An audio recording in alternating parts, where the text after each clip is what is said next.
Yesterday on this program, we had Glenn Greenwald, and we were talking about the news that Tucker broke on Friday, that Miranda Devine matched and then advanced on Monday about Thomas Matthew Crooks, the Trump shooter, the guy who shot Trump at Butler, Pennsylvania, killed Corey Comparatore, and shot 2 others. They reported that Crooks had a very large online footprint, that he had been getting increasingly violent in his rhetoric for the 2 years prior to Butler, Pennsylvania, that he had been firmly on the right for half of that time, and then almost like a switch flipped, went over to the left and started to sound more like an MSNBC host, and then beyond that with his violent rhetoric and calls for hurting people and his hatred of Donald Trump.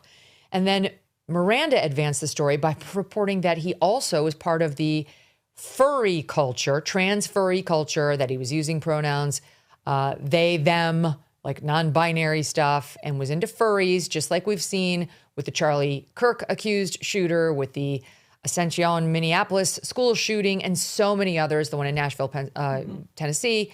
We'd be here for a long time, like more than 10 now. We've seen either a trans ideology, a non-binary, or a furry ideology pop up. And we speculated on the show that maybe Miranda got her sourcing from the FBI, which wanted to maybe change the conversation from what Tucker dropped. She clarified with me on Twitter yesterday, on X yesterday, that's wrong. And she outed it, how she got the story pretty openly, saying, I got it from the same source Tucker got it from. So the same person apparently went to Miranda and Tucker, and they both gleaned various facts from the reporting and came up with these stories. And Miranda was clear to point out publicly on Twitter, the reason it rankled her is because she wrote, all I've ever gotten from the FBI, including under Trump, is gaslighting and stonewalling and occasional irate phone calls. So it definitely was not the FBI who gave her the story. She said the leadership of the FBI has been nothing but hostile. So wanted to clarify that. And then also add a third reporter who got this same leak from this same source, independent journalist Brianna Morello, who advanced the story by reporting that this shooter had, quote, multiple deviant art accounts that she says are potentially associated with Thomas Crooks. One such account prominently displays they, them pronouns. A secondary account under the username The Pick Microwave has since been deleted, but its contents remain viewable. The account contained 8 original artworks created by the user, all of which were overtly violent and depicted individuals being shot, beaten, or covered in blood. There's one example with like a cartoon figure with a yellow face and a blue shirt holding a rifle, and 2 people clearly dead and shot on the ground. We're showing it for the watching audience right in front of them. She also reports Crooks allegedly opened a PayPal account under the alias Rod Swanson. Important note, that name Swanson may have been inspired by former FBI senior agent Rod Swanson.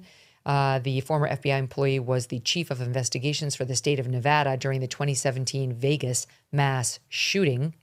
He also had a Gab account under the name Epic Microwave. And there he posted a series of pro-lockdown, anti-Trump messages. This dovetails the Tucker reporting. More and more, there are questions about what the FBI knew and what they didn't know, whether this stuff was offered to them and whether they took it, were interested in it, and did anything about it, right? This reporter, this person who went to Tucker, Miranda, and Brianna, did that person go to the FBI as well? Did they review the files? Did they think this was interesting? And why aren't they briefing us on this at all, given that Crooks is dead and the investigation appears to be over? This is unfathomable. I mean, the fact that none of this information has been made public, that the FBI has not once come out and said there's also evidence, substantial evidence, by the way, from Crooks's posting history of him flipping to the left and then posting openly pretty violent musings. That is the fact that we have had nothing on that until a source went to Tucker Carlson and then to Miranda, then to Brianna with this information, according to Tucker, which was gleaned by using private detective tools. So at the minimum of what the FBI would have access to, there are two possible explanations. Neither of them is good. One is that the FBI didn't know any of this, which I don't buy. In fact, I think it's likely they probably had some of these posts come on their radar before the shooting itself. The second explanation is just that they've been keeping it from the public for some reason. They claim active investigation. That makes pretty much no sense whatsoever. But they have, been very quiet about what appears to have obviously been known behind the scenes. I mean, I don't buy the first explanation, the first possible explanation that this was not on their radar. And I don't particularly understand why they would have any good reason for the second explanation, which is that they've just been sitting on this information about potential they, them pronoun use, not potential, I mean, pretty obvious, linked to the phone number, linked to the email. It's outrageous. And furry culture. Yes, and if I'm the family of Corey Comparator and I see the back and forth with the, quote, Willie Tepes figure that you talked with Glenn about yesterday, someone who is linked to what has been designated as a foreign terrorist organization, a European Antifa group, I'm absolutely furious because it seems insane that the FBI either missed this or has been keeping it quiet. That is just, either way, it is unfathomable and infuriating. And why does, according to Tucker's reporting, Thomas Crooks' online profile end virtually as soon as he starts corresponding with this William Tepes? I mean, if you were going to speculate about it, you might guess they moved the communications to a different forum that's not traceable and not retrievable. Maybe they took it over to Telegram or they took it over, I don't know, even to WhatsApp or someplace other than a place that's easy to retrieve, because it does, he was posting quite a bit prior to that. So it doesn't track that he just suddenly went silent. We're talking 700 plus YouTube comments over the course of a couple of years. That is not a limited social media profile, or a limited digital footprint, which is what the FBI said initially it was. And when the FBI initially made comments, they basically said Crooks had anti-immigrant and an anti-Semitic, which clearly he had actually serious anti-Semitic posts, and that's what they were public with. So when the FBI publicly said that, are we to believe they only saw the first half of his digital footprint and not the more recent stuff by the time he committed the shooting? That was completely left-wing anti-Trump. I mean, that's also unfathomable. And I went back and looked at the report, the congressional report that was released last December 2024, by the task force on this attempted assassination. And they reported something similar to what Miranda, as a journalist, experienced, which was just insufficient cooperation from the FBI. It is in that report. So this has been going on for more than a year now, where even congressional Republicans are frustrated with the FBI. A journalist like Miranda, who is very good on this topic, frustrated with the FBI. So what are they being so cagey about? None of the possibilities right now seem to reflect well on the FBI. Mm-hmm. I want to give them the benefit of the doubt because I haven't spoken to them and they've always been very good to me. And so they're the ones, they helped us out. They broke the news of the rest of the manifesto of the Nashville shooter. We broke that. Stephen Crowder had gotten his hands on it originally and did amazing reporting early on. And then we got the rest of the story. And the FBI was not shy. This Trump's FBI, Cash and Dan, not shy about calling out the trans ideology of that shooter. They weren't shy about it in the Minneapolis shooting.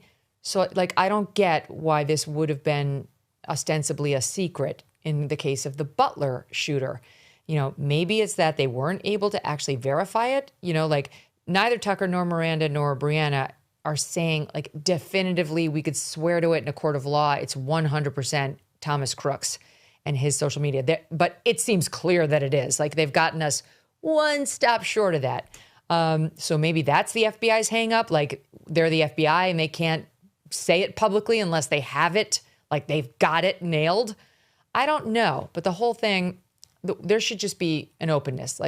Ideally, Cash will give an interview or Dan will give an interview where they just answer the questions about this and say, we did know or we didn't know, and this is why we can't run with that. They have a different standard for reporting than those of us in the podcast world do, and that I understand too. So Put a pin in it. More to come. And of course, as we this get was it. the Biden FBI. Yeah. So that, I mean, it's possible that they're still like raking through the muck of the Biden FBI and trying to get to the bottom of what happened themselves. I guess so. Just, it's hard to believe there's a bigger case to look through at the FBI than the Butler shooter, the guy who tried to take out Trump. Like, Trump's now president. There's more reason than ever to figure out who did it. And if there's somebody else behind it, we need to know that ASAP. My friend just lost her ring. She went to replace it. She realized it was a gold ring. The price of it has gone up like 25% since she bought the ring a year ago. That's because gold is on the march upward. And it is the one time of year that Birch Gold Group gives away free gold with every qualifying purchase. That's right, for Black Friday, when you convert an existing IRA or 401k into a tax-sheltered IRA in gold, Birch Gold will send free gold to your home for every $20,000 purchased. Gold started this year around $2,600 an ounce. By October, it was over $4,000 an ounce. Why? Global uncertainty. 2025 has been defined by trade wars, central banks are pulling from the US dollar as the global reserve currency, and military tension continues to build. Gold thrives in times of uncertainty, and if you are looking to diversify your savings, Birch Gold can help you. Plus, now through November 30th, get free gold, I say, with a qualifying purchase. Just text MK to the number 989898 to claim your eligibility and for a free info kit on gold. But your opportunity for free gold with purchase will end on November 30th, so don't wait. Text MK to the number 989898 for full details. Message and data rates may apply. Thanks so much for watching. If you like what you just saw, hit the subscribe button for more clips and full episodes.